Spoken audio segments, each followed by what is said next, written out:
ये Valentine day आप कैसे मनाते हैं? क्या है इसमें? ये किसकी परंपरा है? ये कहां से खड़ा हुआ था? इटली के जन्मे हुए एक व्यक्ति थे, कट्टर ईसाई थे, सेंट वैलेंटाइन बन गए थे। उन्होंने एक लड़की के साथ शादी की थी। वहां के राजा को यह नागवार गुजरा था। वे उन्हें ईसाइयत से और इस प्रेम से तब्दील करना चाहते थे। 14 फरवरी को उनकी मौत हुई। उनकी याद में वैलेंटाइन डे प्रारंभ हुआ। आपके कौन मरा जिसके लिए आप वैलेंटाइन डे मना रहे हो? कौन सा इतिहास आपके घर में रचा गया कि जिसके लिए वैलेंटाइन डे मना रहे हो? शादी का दिन मना लेते। और पति और पत्नी का प्रेम तो सदैव होना चाहिए, प्रतिपल होना चाहिए।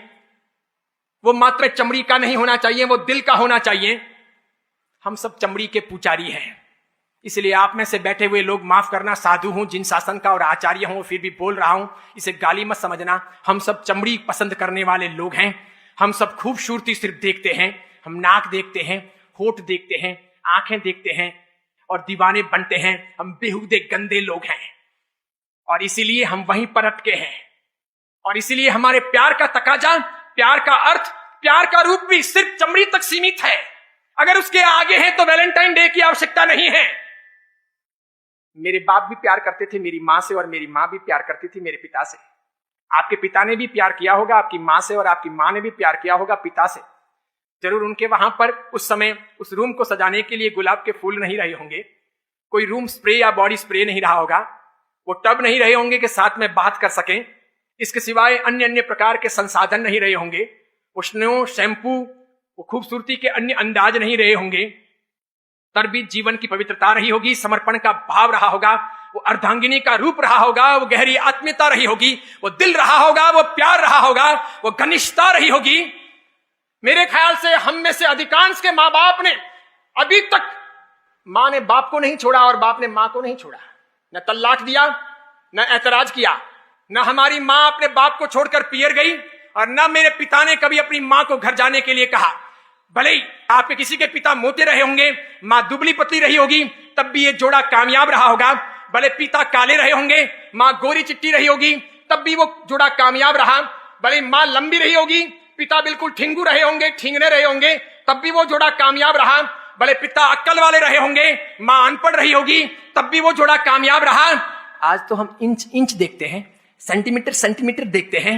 आज हम देखते हैं कि उसकी आंखें बराबर नहीं है, उसके होठ बराबर नहीं है, वो बोलती है तो वो यूं यूं बोलती है, या फिर वो जो है ना वो देखता है तो बार बार यूं यूं देखता है। इसलिए मुझे ऐसा पसंद नहीं है। अरे डूब मरो चुल्लू भर पानी लेकर हाथ में कि हम चमड़ी के पुजारी हैं। हम दिल कब तलाशेंगे, हम अच्छी व्यवस्थाएं कब खड़ी करेंगे, हम संस्कारों की चिंता कब करेंगे, एक अच्छी इंसानियत के तौर पर इस दुनिया में ज्ञान का दिया कब जलाएंगे। अरे सब साधु तो बन नहीं सकते, ये मैं मानता हूं। सब साधवियां हो नहीं सकती, ये मैं मानता हूं। शादी करना आवश्यकता है जिंदगी की। अधिकांश लोग ग्रस्त जीवन ही पालेंगे तो पाणी ग्रहण होगा, विवाह होगा। इसलिए ग्रस्त धर्म है, ग्रस्त जीवन है, ग्रस्त एक आधार है। इसे महावीर ने अलग से एक धर्म की व्यवस्थाएं दी है। लेकिन महावीर चमड़ी के आधार पर बातें करने वाले या चमड़ी को प्रमुखता देने वाले इंसान नहीं। उन्होंने उससे ऊपर हट करके न्याय, नीति, प्रामाणिकता, पवित्रता, प्रेम, भाईचारा, लगाव, मैत्री, आत्मीयता, सबकी बातें की।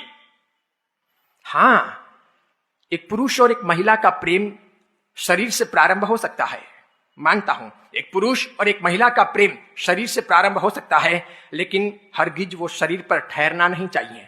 अगर वो शरीर पर ठहर जाता है तो ये आत्महत्या है, ये दुर्भाग्यपूर्ण है। वो मन पर पहुंचना चाहिए। अगर वो मन पर टिकता है तो ही शरीर थक जाने के बाद में प्रेम जिंदा रहेगा। अगर वो शरीर तक ही टिका हुआ रहा तो शरीर थकने के साथ में ही प्रेम टूट जाएगा। दोनों एक दूसरे को नापसंद करेंगे, फिर मात्र औपचारिक जिंदगी जिएंगे। एक का मुंह इधर होगा, दूसरे का उधर होगा। न दोनों के बीच में कोई ममत्व होगा, न समर्पण होगा, न प्रेम होगा, न आत्मीयता होगी, न लगाव होगा, न समर्पण करने की भावना होगी। कुछ नहीं होगा। प्रेम शरीर से प्रारंभ हो सकता है, लेकिन वो शरीर पर ठहरना नहीं चाहिए, वो मन पर पहुंचना चाहिए। अगर मन पर प्रेम पहुंचा है तो शरीर के अटक जाने के बाद, शरीर शिथिल बन जाने के बाद, इंद्रियों के हार जाने के बाद, बुढ़ापे के दौरान भी वो आत्मीयता बरकरार रहेगी। ऐसे पति पत्नी को जैन शास्त्रों ने कल्याण मित्र कहा है। और जो चमड़े के पुजारी हों, शरीर पर टिके हों, कुछ दिनों के बाद में शरीर फीका पड़ा, या एक दो संतानों की वो पत्नी मां बनी, इसके बाद में बस उसमें वो रस नहीं रहता, वो स्वाद नहीं रहता, वो लालित्य नहीं रहता। फिर वे औरतें शिकायत करती है कि बेटे बेटी के जन्म के पहले तो तुम्हें मुझसे बहुत प्यार था, अब तुम्हारे पास में समय नहीं है, तुम लेट घर आते हो, कहां कहां भटकते हो, मेरी बिल्कुल नहीं सुनते हो, अकेले मुझे छोड़ दिया है। इन बच्चों को पैदा भी किया, इन्हें बड़ा भी मुझे करने का, इनकी चिंताएं भी मुझे करने की, इनको खड़ा भी मुझे करने का। एक बाप होने के नाते आपका कोई दायित्व नहीं बनता क्या?